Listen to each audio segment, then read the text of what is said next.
मसीह का बहुत बहुत धन्यवाद होवे। अजीजो अज सुबह सवेर जब 8:00 हुए ने तो मैं तुहाडी सेवा विच तुहाडा बजुर्ग सेवक हाजिर हाँ और मैं प्रभु का धन्यवाद करता हाँ कि उसने सानू अज 20 नवंबर 2020 नूं अज तक भी सानू ने जिंदगी दी है और अज तक भी उसने सानू संभाल के रखा होया है। मैनू भी और तुहानू भी प्रभु ने बहुत वड्डी कृपा दी है। इहदे लई मैं प्रभु का बहुत शुक्रगुजार हाँ। अजीजो अज साडे कोल संदेश है, टॉपिक है सिद्धी बुलाहट नाल बुलाए हुए सेवक, जिन्होंने खुदा ने सीधे तौर पर बुलाया है। उन्हां सेवकां दे बारे अज मैं तुहाडे नाल गलबात करनी चाहुंदा हां। मैं किसी सेवक दे बारे कुछ कहना नहीं चाहुंदा, पर असी जदों वेखदे हां ते बहुत सारे सेवक ने जिन्हों यीशु मसीह ने बुलाया नहीं है फिर भी वो सेवा कर रहे ने। अजिहे सेवक जिहड़े ने वो एक दिन जरूर असी सारे प्रभु की हजूरी विच खड़े होवांगे। और मैं तुहाडे सामने रखना चाहुंदा हाँ अफसियां दी पत्री, जिसनों पौलुस ने लिखिया है। उस पत्री नूं मैं तुहाडे सामने अज लैके आया और लिखत कहती है अफसियां 4 दी 11 आयत जो मैं तुहाडे सामने पढ़नी चाहुंदा हाँ। लिखिया है, उन्हें कईयां नूं रसूल, कईयां नूं नबी, कईयां नूं प्रचारक, कईयां नूं पासबान अते उस्ताद करके दिता है। तो ये सेवकाई है रसूल, नबी, रसूल और नबी अते प्रचारक अते पासबान अते उस्ताद। ये 5 पक्षी एक सेवा है जिहदे विच इन्हां पासबानां, रसूलां, नबियां, पासबानां, उस्तादां अते प्रचारकां दी अपनी मर्जी कदे भी नहीं हुंदी। ये हमेशा खुदा दे आत्मा दे चलाए हुए चलते ने जद तक ये धरती के उत्ते जिउंदे रहिंदे ने। मेरे अजीजो, मैं प्रभु का बड़ा धन्नवादी हाँ कि उसने साडे लई इस सोने दियां लिखतां नालों भी महंगियां लिखतां सानू दे दित्तियां हुईयां ने। प्रभु बहुत वड्डी बरकत दवे। रसूलों का नाम क्यों पहले लिया गया है? क्योंकि उन्होंने अपने यहोवा परमेश्वर नूं देहधारी होया अपनियां अखां दे नाल वेखिया है, हत्थां दे नाल टोया है और उन्होंने कन्नां दे नाल उस नूं सुनिया है। प्रभु तुहानूं बहुत वड्डी बरकत दवे। दूसरा नंबर नबियां दा आउंदा है। नबी जिहड़े ने इन्हां नूं प्रभु दा आत्मा आवाज देंदा है और ये परमेश्वर की आवाज के पिछे चलते ने और ओही कुछ लिखते ने जो यहोवा परमेश्वर ने उन्हां नूं लिखण लई कहा है। प्रभु बहुत वड्डी बरकत होवे। साडे दिनां दे अंदर ਅਸੀਂ ਵੇਖਦੇ ਹਾਂ ਕਿ ਇਹ ਪੰਜ ਪੱਖੀ ਸੇਵਾ ਜਿਹੜੀ ਹੈ ਇਸ ਨੂੰ ਮੁੜ ਕੇ ਬਹਾਲ ਕਰਨ ਦੇ ਲਈ ਖੁਦਾ ਨੇ ਕਿਰਪਾ ਦਿੱਤੀ ਹੈ। ਔਰ ਰਸੂਲਾਂ ਦੀ ਸਿੱਖਿਆ ਇਸ ਵੇਲੇ ਬਾਈਬਲ ਦੇ ਅੰਦਰ ਹੈ ਔਰ ਨਬੀ ਦੂਤ ਔਰ ਜਿਹੜੇ ਧਰਤੀ ਦੇ ਉੱਤੇ ਖੁਦਾ ਭੇਜੇ ਹੋਏ ਹੁੰਦੇ ਨੇ ਉਹ ਜ਼ਰੂਰ ਆਉਂਦੇ ਨੇ। ਔਰ ਅਸੀਂ ਜਦੋਂ ਮਲਾਕੀ ਦੀ ਕਿਤਾਬ ਨੂੰ ਪੜ੍ਹਦੇ ਹਾਂ ਔਰ ਇੱਥੇ ਮੈਂ ਤੁਹਾਡੇ ਸਾਹਮਣੇ ਮਲਾਕੀ ਨੂੰ ਲੈ ਕੇ ਆਉਣਾ ਚਾਹੁੰਦਾ ਹਾਂ। ਮੈਂ ਪਿਆਰ ਕਰਦਾ ਹਾਂ ਇਸ ਖੁਦਾ ਦੇ ਸੇਵਕ ਨੂੰ ਜਿਸ ਨੇ ਸਾਡੇ ਦਿਨਾਂ ਦੇ ਬਾਰੇ ਹਜ਼ਾਰਾਂ ਸਾਲ ਪਹਿਲਾਂ ਨਬੂਵਤ ਕੀਤੀ ਹੋਈ ਹੈ। ਔਰ ਉਸਨੇ ਕਿਹਾ ਹੋਇਆ ਹੈ ਮਲਾਕੀ 4 ਦੀ 5 ਤੇ 6 ਆਇਤ ਵਿੱਚ, ਔਰ ਲਿਖਤ ਕਹਿੰਦੀ ਹੈ ਵੇਖੋ ਮੈਂ ਏਲੀਆ ਨਬੀ ਨੂੰ ਤੁਹਾਡੇ ਲਈ ਘੱਲਾਂਗਾ ਇਸ ਤੋਂ ਪਹਿਲਾਂ ਕਿ ਯਹੋਵਾ ਦਾ ਵੱਡਾ ਅਤੇ ਭੈਦਾਇਕ ਦਿਨ ਆਵੇ। ਉਹ ਪੀਵਾਂ ਦੇ ਦਿਲ ਬਾਲਕਾਂ ਵੱਲ ਅਤੇ ਬਾਲਕਾਂ ਦੇ ਦਿਲ ਪਿਓਵਾਂ ਵੱਲ ਮੋੜੇਗਾ। ਮੱਤੇ ਮਿਆਵਾਂ ਅਤੇ ਧਰਤੀ ਦਾ ਸਤਿਆਨਾਸ਼ ਕਰਾਂ। ਅਸੀਂ ਵੇਖਦੇ ਹਾਂ ਕਿ ਕਈ ਵਾਰੀ ਜਦੋਂ ਖੁਦਾ ਏਲੀਆ ਦੇ ਆਤਮਾ ਨੂੰ ਘੱਲਦਾ ਹੈ ਤੋ ਏਲੀਆ ਦਾ ਆਤਮਾ ਡਰਨ ਵਾਲਾ ਆਤਮਾ ਨਹੀਂ ਹੈ। ਪ੍ਰਭੂ ਬਹੁਤ ਵੱਡੀ ਬਰਕਤ ਦੇਵੇ। ਤੋ ਸਾਡੇ ਦਿਨਾਂ ਦੇ ਅੰਦਰ ਇਹ ਸਭ ਭੇਤਾਂ ਨੂੰ ਖੋਲਣ ਦੇ ਲਈ ਏਲੀਆ ਦੇ ਆਤਮਾ ਨੇ ਕੰਮ ਕੀਤਾ ਹੈ। ਅੱਜ ਵੀ ਉਹ ਜਿੰਨੀਆਂ ਲਿਖਤਾਂ ਨੇ ਉਹ ਪੇਸ਼ ਹੋ ਰਹੀਆਂ ਨੇ, ਜਿਵੇਂ ਬਪਤਿਸਮੇ ਦਾ ਭੇਦ, ਬਾਗੇ ਅਦਨ ਦਾ ਭੇਦ ਔਰ ਕਲੀਸਿਆਈ ਸੇਵਕਾਈ ਦਾ ਭੇਦ, ਔਰ ਇਹ ਸਾਰੇ ਭੇਦ ਜਿਹੜੇ ਨੇ ਇਜ਼ੇਬਲ ਦਾ ਭੇਦ, ਬਲਿਆਮ ਦਾ ਭੇਦ, 7 ਸਿਤਾਰਿਆਂ ਦਾ ਭੇਦ, 7 ਸਮਾਦਾਨਾਂ ਦਾ ਭੇਦ ਔਰ 7 ਕਲੀਸਿਆਵਾਂ ਦਾ ਭੇਦ। ਔਰ ਇਹ ਸਾਰਾ ਕੁਝ ਇਹਨਾਂ ਦਿਨਾਂ ਦੇ ਅੰਦਰ ਖੁੱਲਿਆ ਹੈ ਔਰ ਅਸੀਂ ਇਹਦੇ ਲਈ ਪ੍ਰਭੂ ਦੇ ਬੜੇ ਸ਼ੁਕਰਗੁਜ਼ਾਰ ਹਾਂ। ਔਰ ਮੈਂ ਫਿਰ ਤੁਹਾਡੇ ਨਾਲ ਇਸ ਲਿਖਤ ਨੂੰ ਫਿਰ ਪੜ੍ਹਨਾ ਚਾਹੁੰਦਾ ਹਾਂ। ਔਰ ਲਿਖਤ ਕਹਿੰਦੀ ਹੈ ਉਹਨੇ ਕਈਆਂ ਨੂੰ ਰਸੂਲ, ਕਈਆਂ ਨੂੰ ਨਬੀ, ਕਈਆਂ ਨੂੰ ਪ੍ਰਚਾਰਕ, ਕਈਆਂ ਨੂੰ ਪਾਸਬਾਨ ਅਤੇ ਉਸਤਾਦ ਕਰਕੇ ਕੱਲਿਆ ਹੈ। ਇਹ ਹਨ ਉਹ ਲੋਕ ਜਿਨ੍ਹਾਂ ਨੂੰ ਸਿੱਧੀ ਬੁਲਾਹਟ ਪ੍ਰਭੂ ਨੇ ਦਿੱਤੀ ਹੈ। ਔਰ ਇਸ ਬੁਲਾਹਟ ਵਾਲੇ ਲੋਕ ਖੁਦਾ ਦੇ ਸੱਚੇ ਅਤੇ ਜਿਉਂਦੇ ਵਚਨ ਨੂੰ ਲੋਕਾਂ ਦੇ ਸਾਹਮਣੇ ਪੇਸ਼ ਕਰ ਸਕਦੇ ਨੇ ਔਰ ਉਹਨਾਂ ਨੂੰ ਦੱਸ ਸਕਦੇ ਨੇ ਭਾਈ ਅਸਲ ਵਿੱਚ ਸੱਚਾਈ ਕੀ ਹੈ। ਤੋ ਮੇਰੇ ਅਜ਼ੀਜ਼ੋ, ਪ੍ਰਭੂ ਤੁਹਾਨੂੰ ਬਹੁਤ ਵੱਡੀ ਬਰਕਤ ਦੇਵੇ। ਇਹਦੇ ਲਈ ਅਸੀਂ ਪ੍ਰਭੂ ਦੇ ਬੜੇ ਸ਼ੁਕਰ ਗੁਜ਼ਾਰ ਹਾਂ, ਪ੍ਰਭੂ ਦੇ ਬਹੁਤ ਹੀ ਧੰਨਵਾਦੀ ਹਾਂ।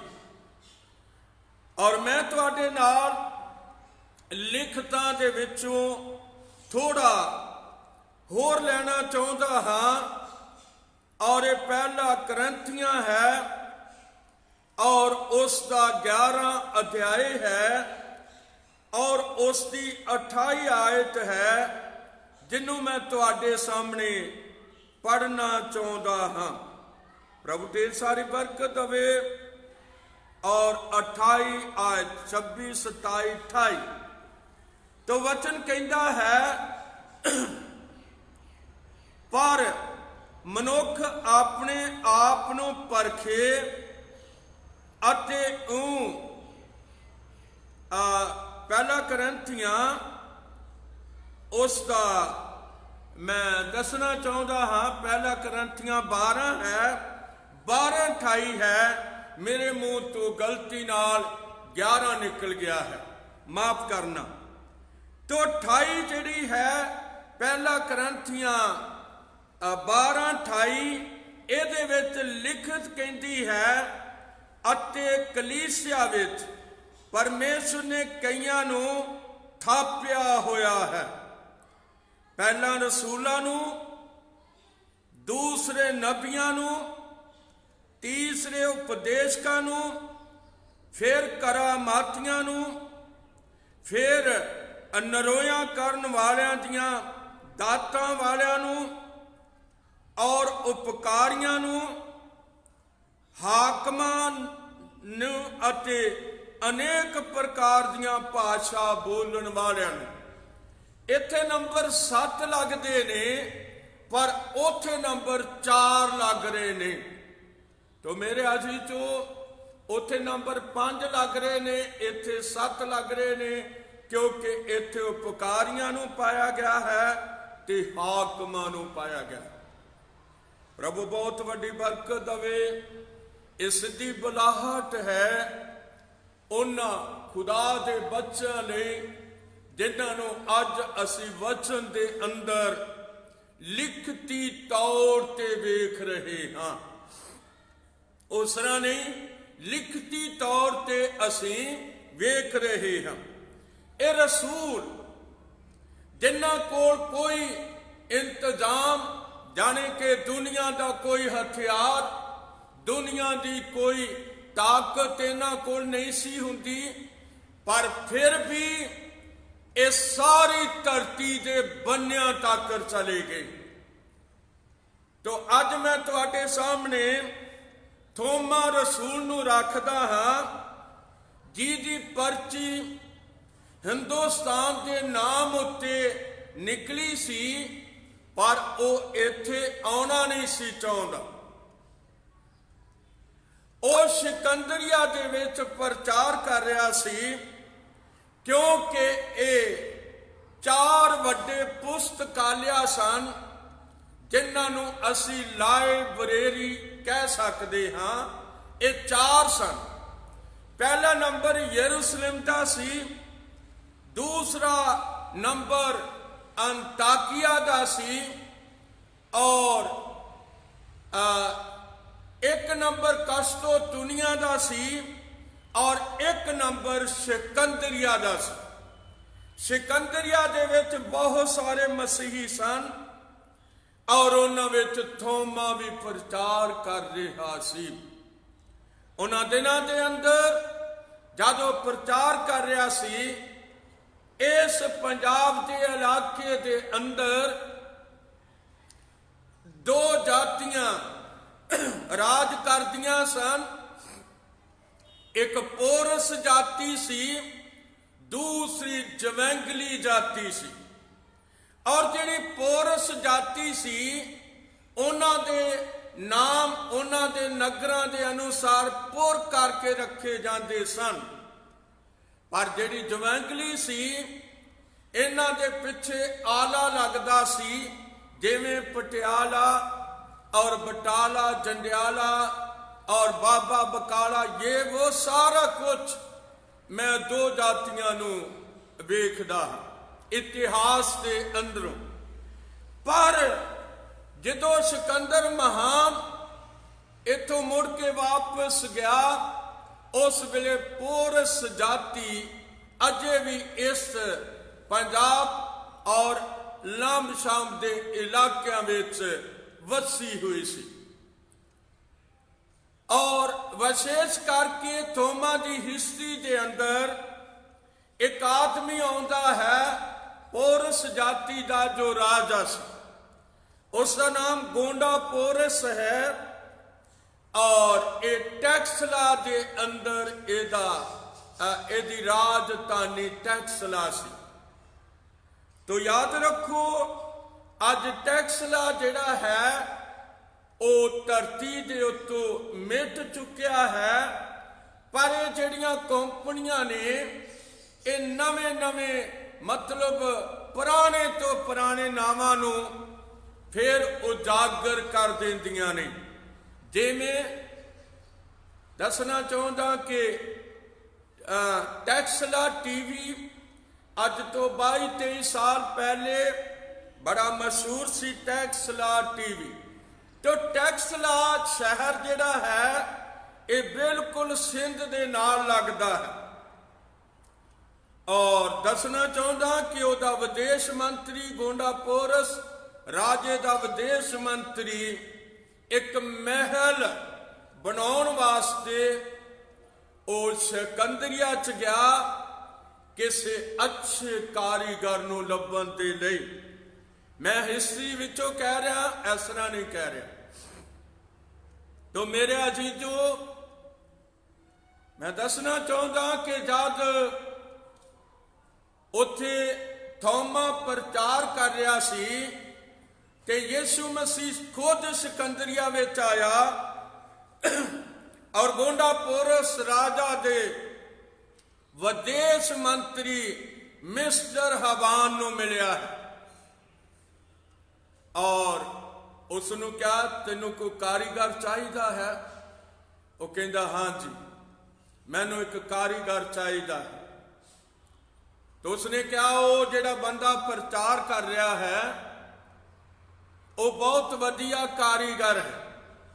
हिस्ट्री बयान करती है कि यीशु मसीह ने उन्होंने चांदी दे नाल वेचा, जा उन्होंने लै जा, वो बहुत वधिया कारीगर है। वो कित्थों दी आया है? वो सिकंदरिया तो भूमध्य सागर और थोड़ा होर सफर करते हुए और रेड सी थानी आया है।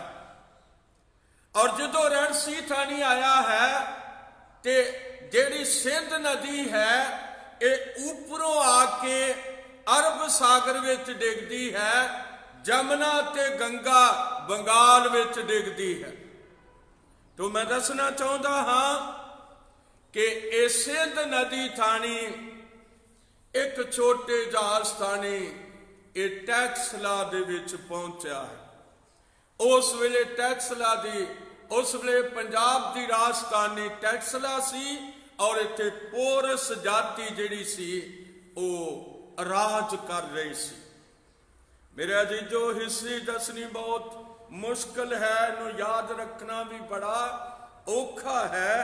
पर मैं तुहानू ये दसना चाहता हाँ कि जादो टैक्सला दे अंदर आया और उसनू बहुत सारा पैसा दिता गया और उसनू दस्या गया और उसने वो सारा ही वंड दिता। गोंडापोरस का एक भरा मर गया और उसने जो अगे गया तो बड़े वधिया महल उसने देखे। तो उसने पूछा महल किहदे ने? उन्होंने दस्या गया गोंडापोरस के महल ने, क्योंकि उसका पैसा उसकी सेवा विच लग गया, खुदा की सेवा विच। और मैं बड़े मान नाल कहंदा हाँ कि थोमा दे पैर इस पंजाब की धरती के उत्ते पए ने। अगर कोई चाहता है इस हिस्ट्री के नाल गलबात करनी तो मैं अज भी कर सकता, क्योंकि जदों मैं एक किताब पढ़ी थोमा हिंद ते मैं उस दे विचों ये सारा कुछ लिया है। तो मैं दसना चाहता हाँ, लिखत कहती है उसने कईयां नू रसूल, और यीशु मसीह दा एक रसूल साडी पंजाब दी धरती दे उत्ते आया। और उन्हां दिनां दे अंदर ਇਹ ਈਰਾਨੀ ਲੋਕ ਜਿਨ੍ਹਾਂ ਨੂੰ ਏਰੀਅਨ ਆਖਿਆ ਜਾਂਦਾ ਸੀ, ਇਹ ਉੱਪਰੋਂ ਆਏ ਨੇ। ਇਹ ਦਰਾ ਹਾਜੀ ਪੀਰ ਵੱਲੋਂ ਇਹਨਾਂ ਨੇ ਹਿੰਦੁਸਤਾਨ ਦੇ ਉੱਤੇ ਹਮਲਾ ਕੀਤਾ ਹੈ ਔਰ ਇਹ ਦਰਾਵੜ ਜਾਤੀਆਂ ਨੂੰ ਥੱਲੇ ਸਾਊਥ ਵੱਲ ਤੱਕ ਦਿੱਤਾ ਹੈ, ਜਿਨ੍ਹਾਂ ਦੇ ਨਾਲ ਥੋਮਾ ਥੱਲੇ ਸਾਊਥ ਵੱਲ ਨੂੰ ਚਲਾ ਗਿਆ। ਔਰ ਅੱਜ ਜਿਹੜੇ ਲੋਕ ਆਪਣੇ ਆਪ ਨੂੰ ਆਰੀਆ ਖਵਾਉਂਦੇ ਨੇ, ਇਹੀ ਈਰਾਨੀ ਲੋਕ ਨੇ ਜਿਹੜੇ ਉੱਥੋਂ ਆਏ ਨੇ। ਰੱਬ ਤੁਹਾਨੂੰ ਬਹੁਤ ਵੱਡੀ ਬਰਕਤ ਦੇਵੇ। ਅੱਜ ਵੀ ਈਰਾਨ ਵਿੱਚ ਬੜੇ ਬੜੇ ਵੱਡੇ ਮੰਦਿਰ ਨੇ, तो मैं इधर ज्यादा ना जाता होया तुहानू सिर्फ रसूल तक दसना चाहता। प्रभु बहुत वड्डी बरकत देवे। तो मेरे अजीजो, ये जातियां इधर उधर घूमदियां फिरदियां रहियां, तो असी वेखदे हां कि उसने पंजाब दी धरती दे उत्ते, मैं दोवें हाथ उठा के कहना, रसूल थोमा ने जिसनों यीशु मसीह ने सिकंदरिया तो कलिया, वो पंजाब दी धरती दे उत्ते ओदे पैर टिके ने। इस करके मेरे अजीजो,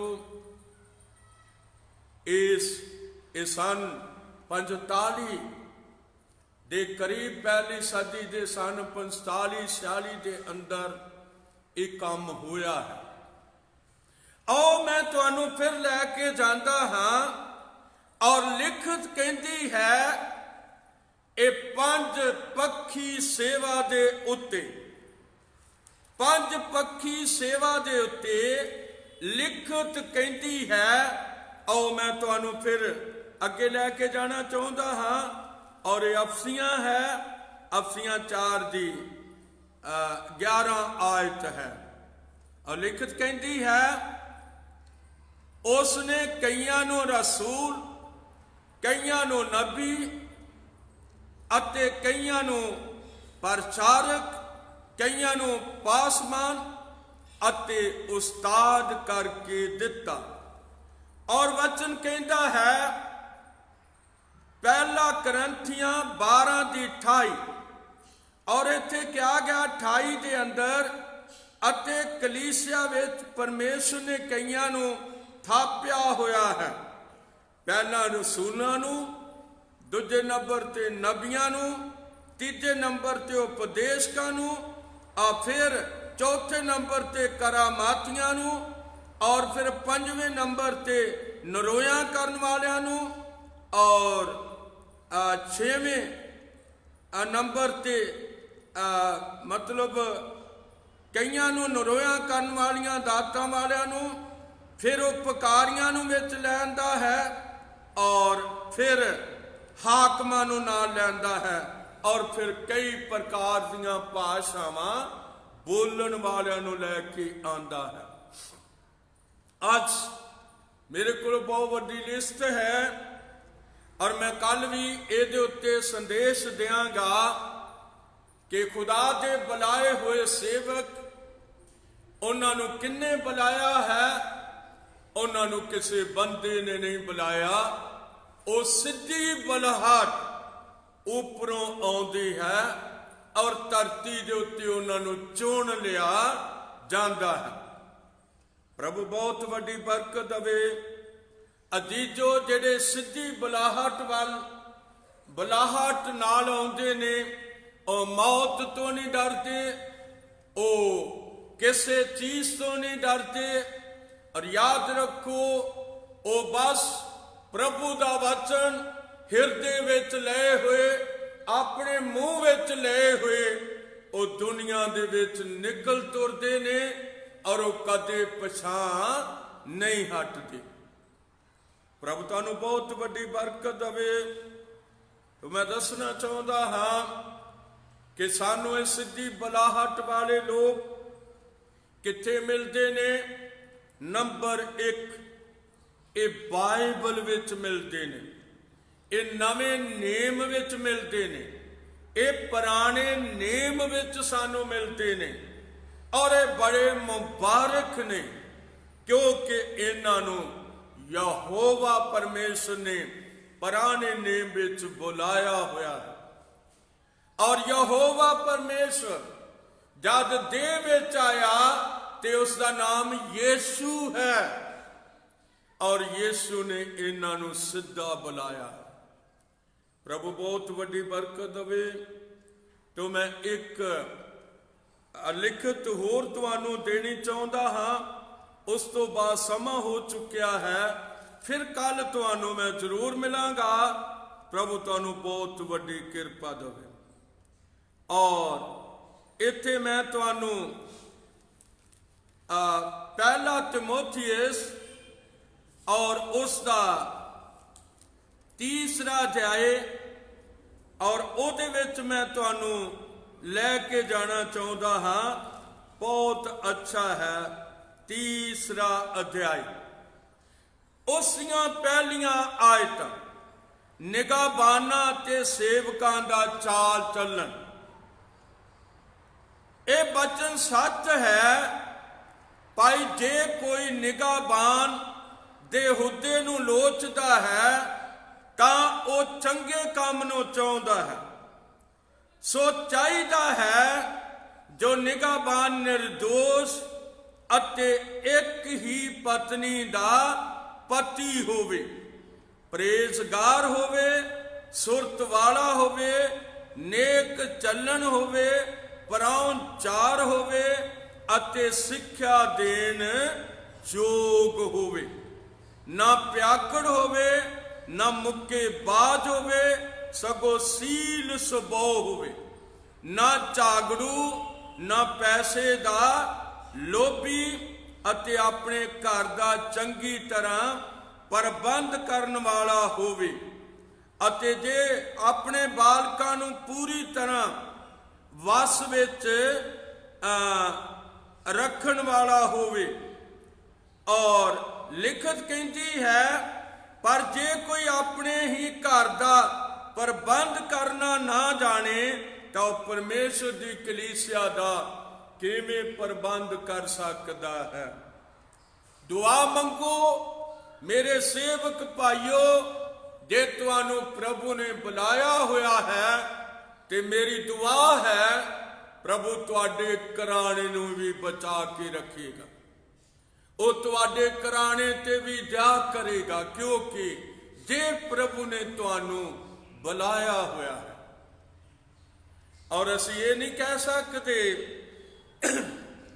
ਕਿ ਨਿਰੇ ਕੁਵਾਰੇ ਹੀ ਸੇਵਾ ਕਰ ਸਕਦੇ ਨੇ, ਵਿਆਹੇ ਹੋਏ ਵੀ ਸੇਵਾ ਕਰਦੇ ਨੇ। ਪ੍ਰਭੂ ਤੁਹਾਨੂੰ ਬਹੁਤ ਵੱਡੀ ਕਿਰਪਾ ਦੇਵੇ। ਆਓ ਪ੍ਰਾਰਥਨਾ ਵੱਲ ਜਾਂਦੇ ਹਾਂ। ਅੱਜ ਅਸੀਂ ਇਸ ਸੰਦੇਸ਼ ਨੂੰ ਖੁਦਾ ਦੇ ਬੁਲਾਏ ਹੋਏ, ਜਿਹੜੇ ਸਿੱਧੇ ਬੁਲਾਏ ਹੋਏ ਰਸੂਲ, ਨਬੀ, ਉਸਤਾਦ, ਪ੍ਰਚਾਰਕ, ਸੇਵਕ ਨੇ, ਅਸੀਂ ਉਹਨਾਂ ਦੇ ਬਾਰੇ ਅੱਜ ਸੁਣ ਚੁੱਕੇ ਹਾਂ। ਔਰ ਕੱਲ ਦਾ ਟੌਪਿਕ ਫਿਰ ਇਸੇ ਤੇ ਹੋਵੇਗਾ। ਪ੍ਰਭੂ ਤੁਹਾਨੂੰ ਬਹੁਤ ਵੱਡੀ ਕਿਰਪਾ ਦੇਵੇ। ਔਰ ਦੁਆ ਕਰਾਂ। ਸਾਡੇ ਜੂੰਦੇ ਪ੍ਰਭੂ ਯਿਸੂ ਮਸੀਹ, ਤੇਰਾ ਬਹੁਤ ਬਹੁਤ ਧੰਨਵਾਦ ਕਰਦੇ ਹਾਂ ਪ੍ਰਭੂ। ਅੱਜ ਫਿਰ ਪ੍ਰਭੂ ਤੇਰੇ ਬੱਚਿਆਂ ਵਾਸਤੇ ਜਿਨ੍ਹਾਂ ਨੇ ਇਸ ਲਾਈਵ ਨੂੰ ਆਪਣਾ ਸਮਾਂ ਕੱਢ ਕੇ ਸੁਣਨਾ ਹੈ, ਪ੍ਰਭੂ ਉਹਨਾਂ ਨੂੰ ਢੇਰ ਸਾਰੀ ਬਰਕਤ ਦੇਵੀਂ ਔਰ ਉਹਨਾਂ ਦੀ ਜ਼ਿੰਦਗੀ ਪ੍ਰਭੂ ਯਿਸੂ ਮਸੀਹ ਤੇਰੇ ਵਚਨ ਨਾਲ ਬਦਲੀ ਹੋਈ ਹੋਵੇ ਔਰ ਤੇਰੇ ਲੋਕ ਬਰਕਤ ਪਾਏ ਹੋਏ ਹੋਣ। ਧੰਨਵਾਦ। ਦੁਆ ਯਿਸੂ ਮਸੀਹ ਦੇ ਨਾਮ ਵਿੱਚ ਮੰਗਦੇ, ਆਮੀਨ।